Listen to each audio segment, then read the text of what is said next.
Welcome to the Danny Clinkscale Reasonably Irreverent podcast. Insightful and witty commentary, probing interviews, and detours from the beaten path. Welcome to Arts and Lifestyle Wednesday, presented by the Exit Room of Lee Summit. I think we got a little bit of the sublime to the ridiculous today on the Danny and Tim's music scene, which comes your way each and every other Wednesday. I don't know if that's the proper way to say every other Wednesday, saying each and every other Wednesday, but that's the case. Every other Wednesday we visit with Tim Finn from In Kansas City Magazine, longtime music critic and writer in Kansas City, and also heard on 90.9 The Bridge, Thursdays at 4 o'clock, and here every other week, as I mentioned. We got everything from Bret Michaels to the Chainsmokers, Wilco, Thundergong, and Jason Sudeikis, some shows that are upcoming that range far and wide, and all the usual detours we take with Tim Finn. It's always a blast. It's, almost all of the things I do. I'm supposed to say everything I do at DannyClinkskill.com I enjoy, but I especially enjoy our bi-weekly sit-downs with Tim Finn to talk about music, a great passion of the both of ours, and it's always a great listen, and you can do so coming up next. Looking for a truly unique escape from your normal entertainment or corporate team-building regimen? Stay tuned for an exclusive offer only for Reasonably Irreverent listeners. I'm excited to tell you about an extraordinary destination, the Exit Room, located in the heart of beautiful downtown Lee Summit. The Exit Room is a distinctive entertainment option that offers a cool alternative to the normal couples night out, family get-togethers, and corporate team-building events. The Exit Room is a one-of-a-kind boutique escape room catering to special occasions and corporate team-building events and is unmatched in the Kansas City metro. With 5 individually designed and varied escape room adventures, your party or employees can unplug from their electronic world, interact with one another, match wits, and ultimately escape the humdrum of the ordinary. The Exit Room adventures cross decades and centuries and create fascinating fun. I know the owners well. They are local folks, their staff is warm and friendly, their lobby is inviting and beautiful, and their adventures are award-winning. Check online. There are over 1,000 reviews, and note that they are a rare 5-star ranked business. Visit their website and Facebook page, and any of my listeners who books online at theexitroomkc.com using the promo code Clinkscale19 gets 10% off any ticket purchase. The Exit Room in Lee Summit. Unplug, interact, and escape. There's no need to get a case of the Mondays every week, not during football season anyway. Hey, this is Matt Llewellyn from the 23rd Street Brewery, and we are the place for Monday Night Football. Food and drink specials every week, and all new televisions always at 23rd Street Brewery. The hardest thing about Mondays now will be getting through the workday, although waking up on Tuesdays might be a little bit tough. But remember, watch all the Chiefs games, NFL games, every game at the 23rd Street Brewery. For many people, a family law case will be one of the most difficult experiences in their life. The law firm of Kenneth McRae will help you through it. Personal and effective help from Ken in concert with you will develop a unique strategy for your unique case. As Ken always says, divorce can be civil law, not civil war. Licensed in Kansas? Visit McRaeLawOffice.com or call 913-972-4765. Tim, as usual, will be widely divergent on this edition of Danny and Tim's music scene here at Arts and Lifestyles Wednesday, presented by the Exit Room of Lee Summit, as was already stated here. Let's start off with an iconic American band, sort of down at maybe a level below the, superstar status, as it were, as Wilco came to town the other day. Dedicated fans, my old co-worker at 810 WHB, Todd Lebo, a fanatic Wilco fan. He went to the show, and they're the type of band that doesn't lean on the times when they were the most popular as far as their concert output is concerned, and by all accounts, their fans just love what they do, no matter what it is. I think that's fair. They've given their fans a lot to listen to. They've put out 11 records, and the really admirable thing about them is no one is like the others, but they all bear this sort of Wilco brand, the sound. It starts with his voice and just the kind of the architecture of his songs, but what he does with them in the studio and how he arranges them, and he's very interested in sonic experiments. And except for maybe one record, A Ghost Is Born, where he just kind of went way out of bounds and played with real experimental stuff. It's all really palatable. So, and he's so consistent, or they are so consistent, and it starts with the band he has now, which is he and 5 other people, some of the best musicians out there. Nels Klein is an amazing guitarist. So they've been together for 15 years, and this piece I wrote for the bridge, I sort of get at it. When I watch them now, I get the feeling off stage, or I get the feeling from being in the audience and watching them on stage, the way they relate to each other. It's like watching Tom Petty and the Heartbreakers, which the parallels are like Petty had to fire some guys, and Tweedy's done that. One of the guys they fired, Howie Epstein, was Petty's bass player, ended up dying, from a drug overdose. Tweedy had to fire Jay Bennett, who was an integral part of the early band. He died in his sleep, 5 or 6 years later. Anyway, there's just these really weird coincidences.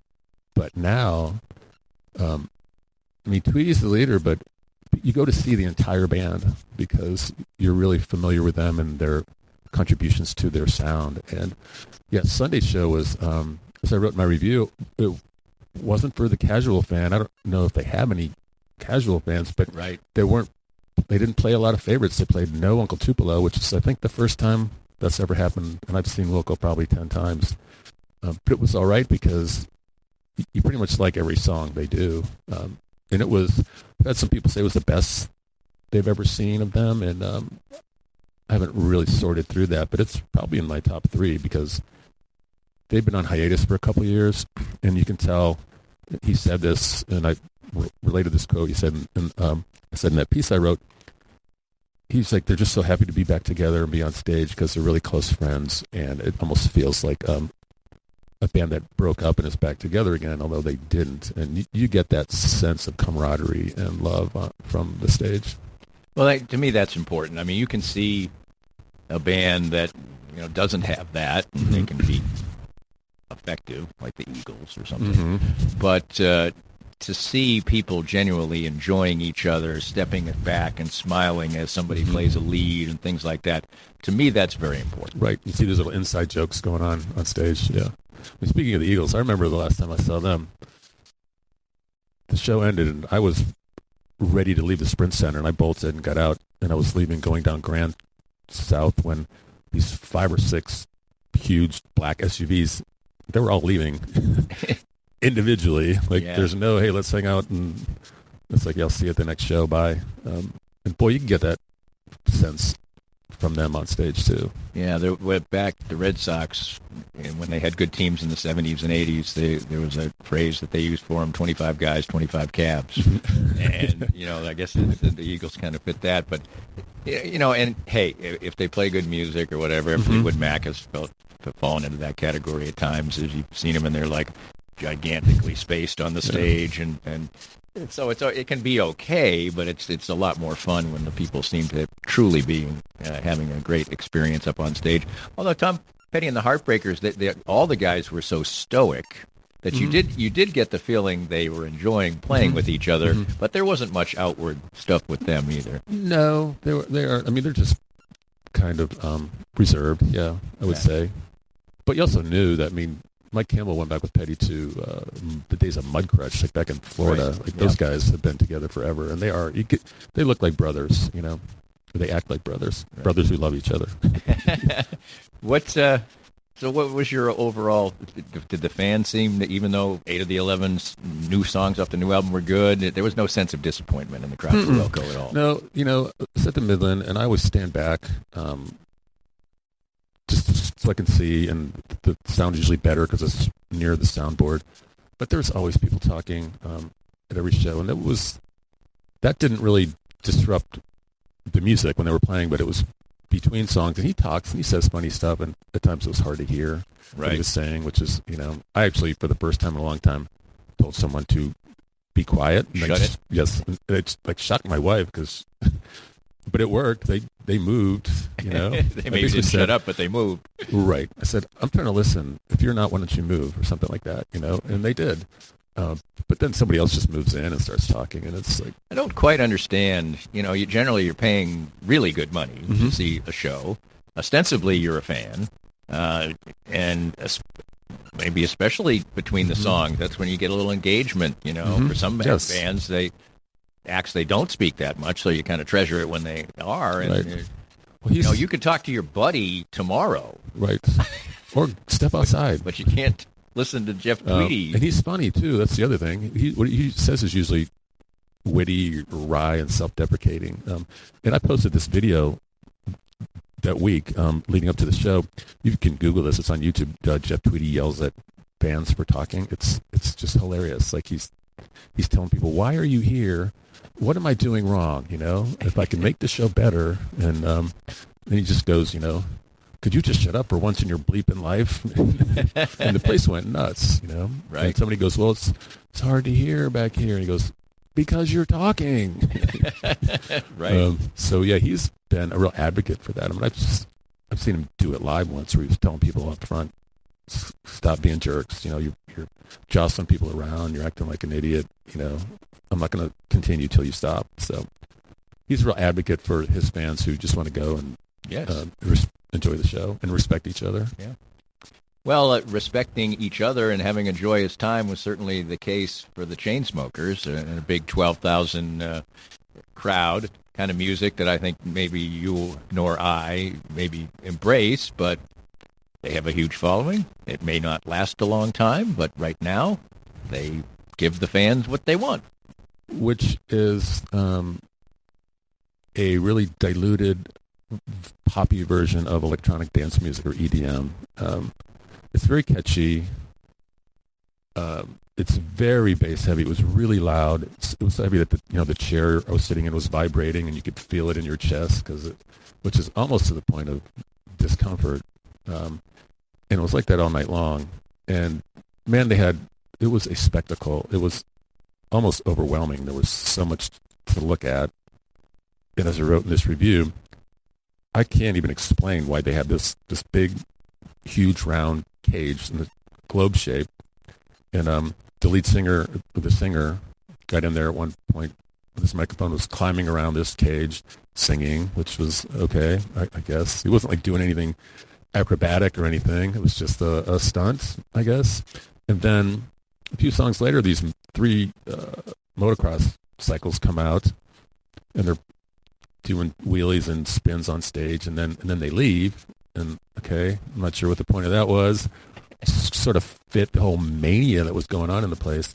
And then they come back, they go inside that big orb, and they're spinning around it almost sideways during one song. And he gets in it, in the middle of it, and they're doing it around him. And it was impressive, but like, what does this have to do with anything? It's like the song's not about that. But there were lights, there were flash pots, there were rising stages and all kinds of stuff. It was a sensory overload. But I was thinking later, it kind of distracted you from the fact that so many of their songs sounded alike. I mean, right? Some sounded like they were purposely just mimicking, the song before, yeah. Right. And I mean, the music is really superficial and shallow, but their point is just to get people off their chairs, and the crowd was crazy all night. I don't know, and there was a really the demographics were strange. It was there were couples in their mid to late 40s and 50s there, and then there were a lot of young kids, high school age, and it was all over the map. And like, if you'd shown me a picture, I remember walking up and just seeing who was there. I was like, I would never guess that this was their crowd if you showed me a picture of it, because right, it could have been a Leonard Skinner crowd, it could have been a Radiohead crowd, and it was all over the place. Really? Mm-hmm. That seems quite interesting.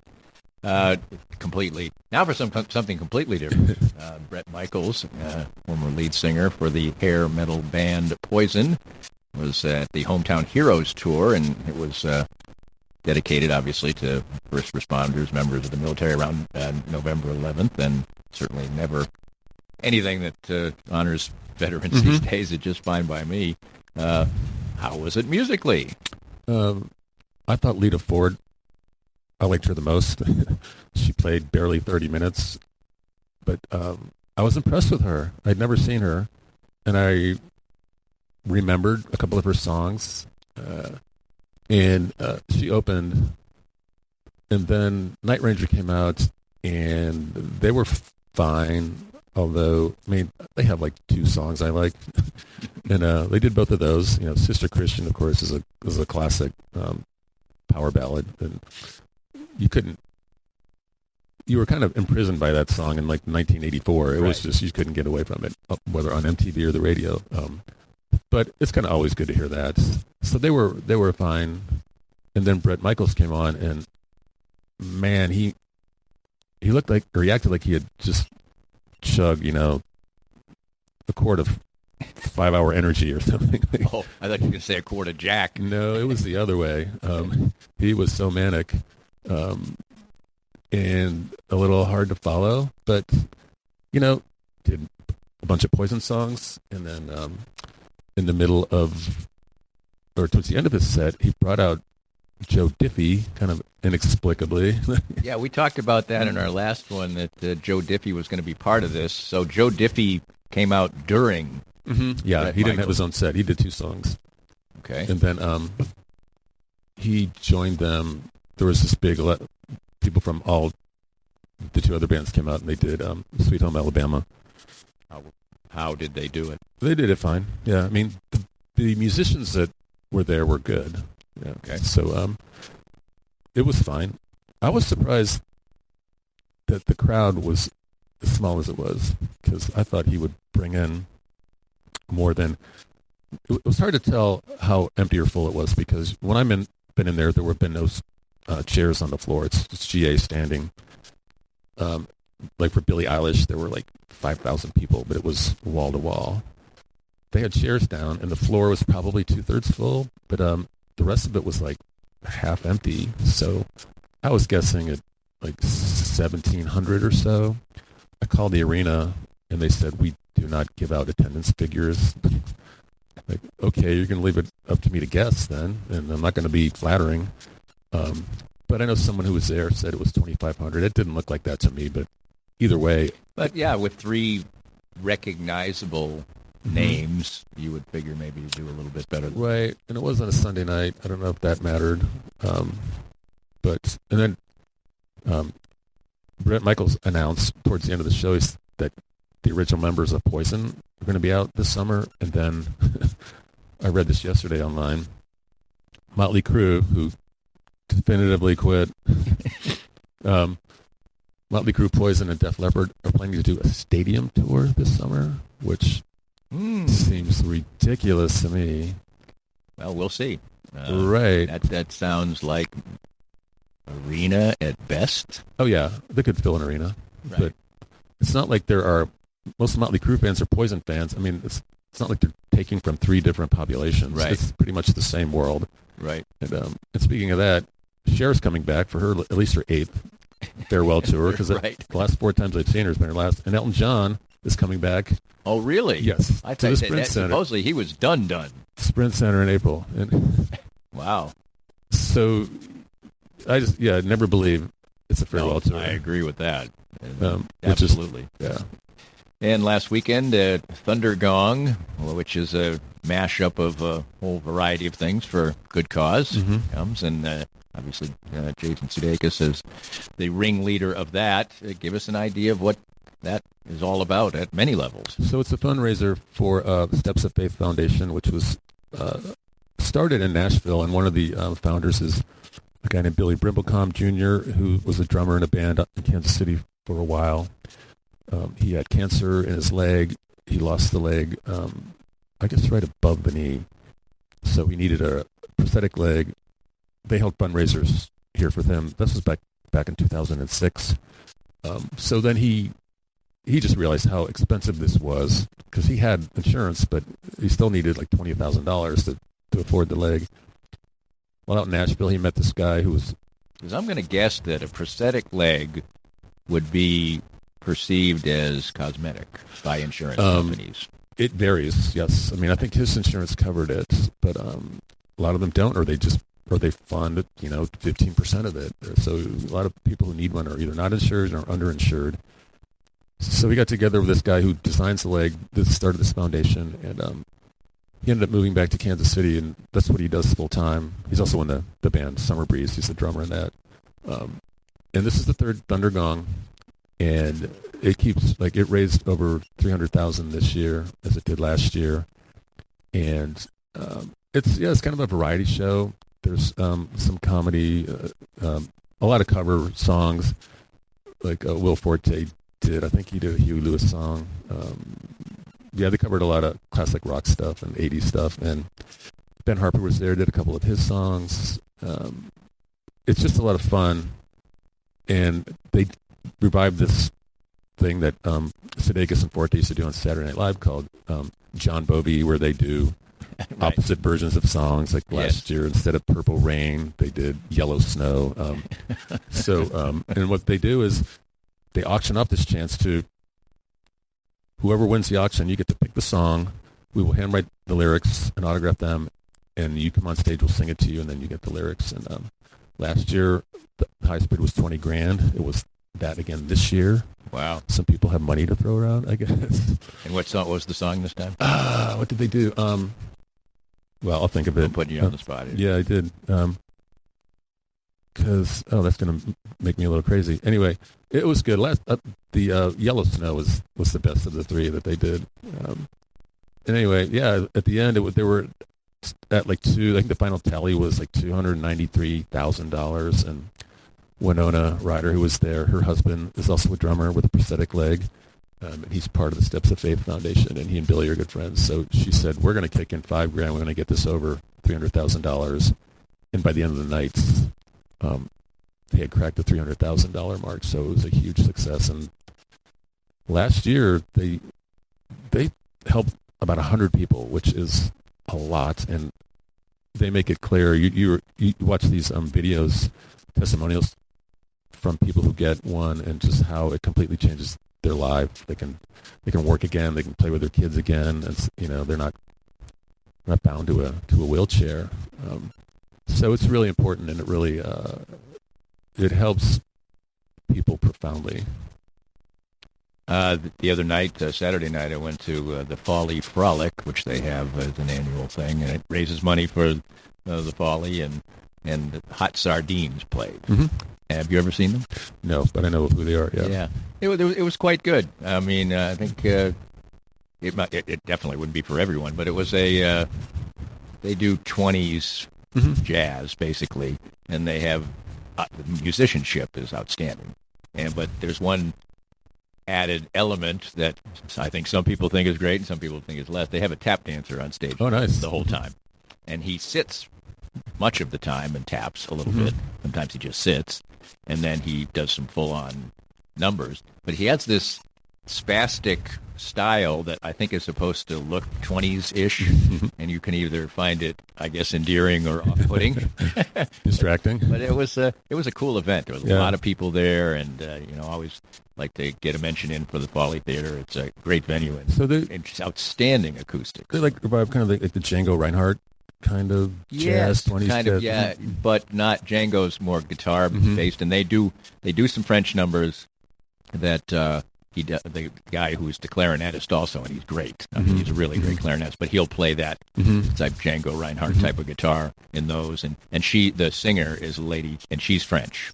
Or was raised outside Paris. She has she must have been the daughter of a diplomat or something. I don't know. She speaks perfect English, so she can't really have been an original French speaker. But it was kind of a cool thing, so I just wanted to toss that in before we take our break and talk about what's some of the things coming up next week, or the course of the musical week with Tim Finn from In Kansas City Magazine, 90.9 The Bridge. And just before we break, on the Thursday edition that you do with John Hart at 4 o'clock, you're going to have what should be a real cool guest. Yeah, Frank Hicks, who runs the music empire over in the East Bottoms called Knuckleheads, at least 5 venues over there. He's going to come on there, hosting a really another fundraiser for a Kansas City musician who's fallen ill, and the lineup is really good. So we'll talk about that, and just talk about this collection of venues that he's started over there, and there's a lot of evolution going on over there. That's like becoming the new West Bottom. So people are buying up properties, opening businesses. I went to an event at an event space there for some company, liquor company, iconic liquor company. It's right yes. there. Mm-hmm. Yeah, I went to a birthday party there. I know what you're talking about. Yes. Yes, and the name is escaping me right now, but it's a really cool venue. And did you take the slide down? I did not. I looked at the slide. We did. I went there. So a friend, she and I share a birthday. So she rented a space out and had to get together. And she said, "Come on, it's your birthday too." So my wife and I went, and my wife made me take the slide down because it was my birthday, and it was fun. Yeah, right. Didn't hurt myself. No, it looked like it was relatively, not dangerous, but kind of a unique thing. And it's horrendous that we're not remembering but just Google the West Bottoms area and do. It's right by Knuckleheads. Yeah, and it's the whiskey that they make, and the place has been there for Rieger. 100 years. Rieger. Mm-hmm. Rieger, that's what it is. Rieger. Thank you. Kick, save, and a beauty, Tim Finn, and we'll continue next. More of Danny's Reasonably Irreverent podcast after this. We're here with Joe Spiker, the president of Easton Roofing. And Joe, you worked for other companies in the construction industry. What inspired you to start your own company in Easton Roofing? Well, Danny, when you are working for somebody else, you oftentimes don't get to see the project through from beginning to end, and you don't get the final control over the customer experience. And I wanted to build a place where people can come and get work done on their house and not have to worry about being treated the wrong way and get a good customer service experience start to finish. The company slogan is "Where Integrity Matters." Why is that so particularly important to you? Well, for us, what that means is treating each other with respect at work, treating our clients with respect, and making the right choice, especially when no one's looking. So when you're presented all the time as a contractor with choices that have to be made, are you going to make more money on this if you cut a corner? And we just wanted to make a place and a slogan that said to our people and to whoever is our customer, we're not going to do that. We're going to make the right choice regardless of profit. Easton Roofing, where integrity matters. Are you thinking of starting a new business? Does your current business feel stuck? Or are you just trying to grow what you already have? Running a business is a lot of work, and it takes the right team to make it all happen. If you're looking to grow your business, call my friends Ben and Greg over at Fuego Consulting. They put together a company that can help you reach your business goals. Whether you're looking to get online, build a social media strategy, or rebrand your business, they can help. Call Fuego at 816-663-9695 or visit them online at fuegoconsulting.com. Fuego Consulting. Let's grow your business together. I was duped, and I recommend you be next. For better or worse, the ultra-realistic impression of me sits now in my wife's office to spook her on a daily basis. So what is Doob? D-O-O-B. It's the keepsake of a lifetime, a 3D-generated, incredibly lifelike figurine. 66 cameras take an image at exactly the same moment in any pose, and state-of-the-art 3D technology transforms that into exact replicas of you, anyone you know or love, a pet, whomever is close to your heart. Create lifetime memories with a Doob. Visit their Facebook page at Doob 3D Kansas City, or better yet, see their incredible creations. Visit their location down on the plaza in the heart of it at 231 West 47th Street in KC Mo. Doob. Be next. Sumner One is the company to make your office maximize efficiency. Their family of companies make up one of the largest independent dealers of office technology in the Midwest. They are proud to bring the best service and technology to top companies across the region. Sumner One can help your organization run more smoothly than ever. Sumner One printers, copiers, MFPs, managed print services, document management, infrastructure design, IT services, disaster recovery, and business continuity. Welcome to the one place where everything works. For more information, call Carl Little at 913-752-2256. Here with Tim Finn, and let's check out some of the shows that you might want to sample, things you might not have heard of. And Tim does this each and every week in Kansas City Magazine. So if you're always looking for something that you might miss, that's the place to go and see it and see if something tickles your fancy. Many of them will be at Knuckleheads, so the aforementioned Knuckleheads. But at the Uptown in tomorrow will be Rodrigo E. Gabriela, kind of a unique acoustic, yet meets hard rock, and people who moved to Ireland from. So to go through their story, it's unique. Yeah, they're from Spain, Mexico City. Sorry, and they were in a metal band together. They became a couple, and one of them, I think it was Gabriel. Well, I'm not sure. Had the idea to, I'm done with this. Let's go to Ireland and let's focus on acoustic guitars. They busked over there, and then Damien Rice, really great songwriter from Dublin, saw them. They started opening for him. But part of their, I don't want to call it shtick, but it's their identity was that they would rearrange heavy metal songs or hard rock songs or classic rock songs on to two guitars, including like Pink Floyd. But they also do other material. It's beautiful, really well executed acoustic music. I don't know. There are plenty of guitarists. John Renbourn was one who people would either go to see. There's no lyrics. You go to watch him play, and it's just really well done. You have to kind of have to be into that because even I can get a little tired of watching someone play. Yeah, I'm trying to think of the name of somebody I've seen. His first name's Tommy Emmanuel. Uh-huh. Yep, yeah, another one. That type of thing. Mm-hmm. No singing. No. Kind of chats a little bit. Yeah, and they chat, and having two guitarists makes it a little better because there's interplay between them. I know everyone I know who has seen them, applauds it and then goes back. Like I know someone who's going to see them for like the third time, tomorrow. So always a testimony to whether somebody is providing the goods. Also tomorrow at Knuckleheads, Big Sandy and his Fly Right Boys. Have to admit, never heard of Big Sandy. Get me up to speed. It's like rockabilly jump blues. It's really energetic. Yeah, I mean that defines it. He's from Texas. Got a really sweet band with him. Kind of dresses up for the parts. It's a little campy, but it's so well done. A high energy show, and it just makes it like Texas swing, jump blues, and rockabilly. And the musicianship is outstanding. Sticky would be fit into what Hot Sardines was. Yeah, those who are heard me speak about that a little bit ago. On the 23rd at Knuckleheads, Ronnie Millsap. It's really admirable to me that, and it says something about music and musicians, and I live with one, and she still does concerts and, takes her music seriously and doesn't get paid for it anymore and whatever.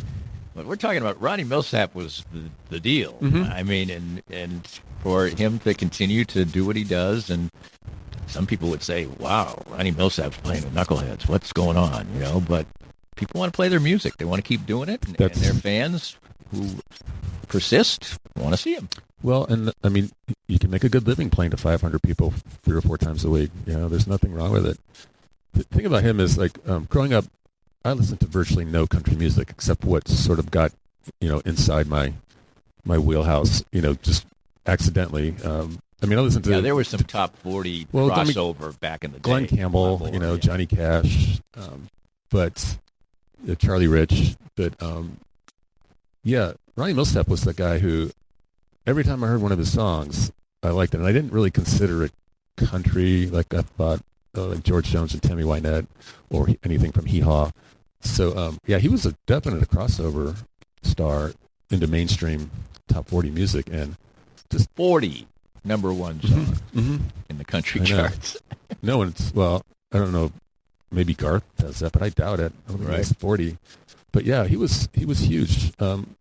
So I saw him at the Voodoo Lounge probably, it's got to be at least 12 years ago. But it was outstanding. He can still sing, still play the piano really well, and he plays everything you want to hear. So I don't think I'm going to make that show, but if you're wondering about whether or not it'd be worth it, I will say it probably would or will be. Yeah. On the 23rd also, here's another dichotomy we've got. At the Riot Room, Helmet will be playing. And 30 years on from a band that started in New York City, still doing what they do, like I said. And people want to keep on playing. Paige Hamilton is the only guy left from the original lineup. But, they're it's sort of like hardcore post-rock, math rock, but it's loud. I saw them at the Voodoo Lounge too many years ago, and I think a band like that, they age well because the purpose is not to be like, nobody's going to say, well, his voice isn't the same, because if you're screaming, it doesn't matter. But he's not always screaming, but.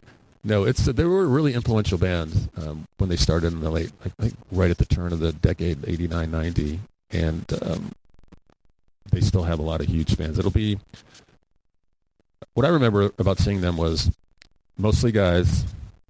A lot of them are just staring at the band, like watching what they're doing, how they're playing, right? Figure out the chord progressions and what kind of pedals are used. Musicians, maybe. Yeah.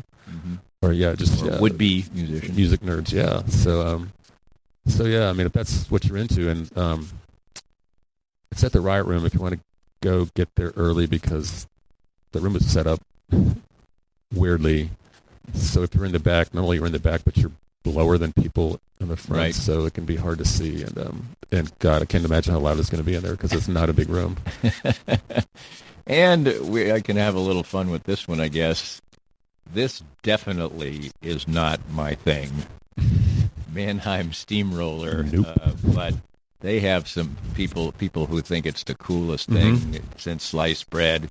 Chris Davis was the founder of Mannheim Steamroller. I'm trying to think. Chris Davis was in some band that was a band, but I can't remember who it was. Anyway, he was like, it was a recognizable name of a band, but I haven't done my research right now, so I don't. But anyway, they've been around forever, drawing big crowds, playing their... There's no mistaking what Mannheim Steamroller is, and this is their Christmas thing, and a lot of people think it's cool. Not me, but... They do. I always used to confuse them with Trans-Siberian Orchestra. I mean, they're both two holiday events, but when I was at the Star, I would get an email every year from one or two people upset that I did not review Trans-Siberian Orchestra or Mannheim Steamroller. Like, why are you ignoring it? And I was like, for a lot of reasons. I don't think I could sit through either of them for the whole show. I don't know what I'd say about it. So, but go and enjoy.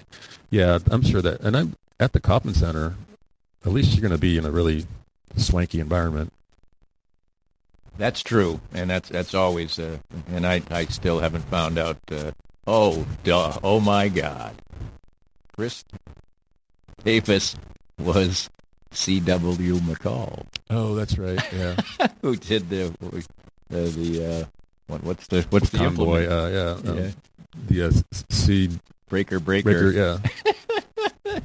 Oh my, C.W. McCall. Now we can't even think of what it's called. Yes, what truckers used to talk on before they had CB radios. Yes, CB radios. So Citizens Band Radio. Yeah. CB McCall, and he did a novelty hit, which makes sense now that I know what he's doing. I knew there was some background to him. Good chuckle as we wrap it up, Tim. Always a pleasure, and look forward to listening to that interview with Frank on 90.9 The Bridge tomorrow at 4, as he always hangs out there and writes some good stuff, too. Catch that article about Wilco at the website for 90.9 The Bridge as well. Tim, thanks. Thanks, Danny. We hope you enjoyed the latest Danny Klingscale Reasonably Irreverent podcast. Come back soon for something fresh and new. This podcast was made possible by our great sponsors like the Exit Room of Lee's Summit. Come with friends, family, colleagues, or a team to tackle the challenges of this unique escape room.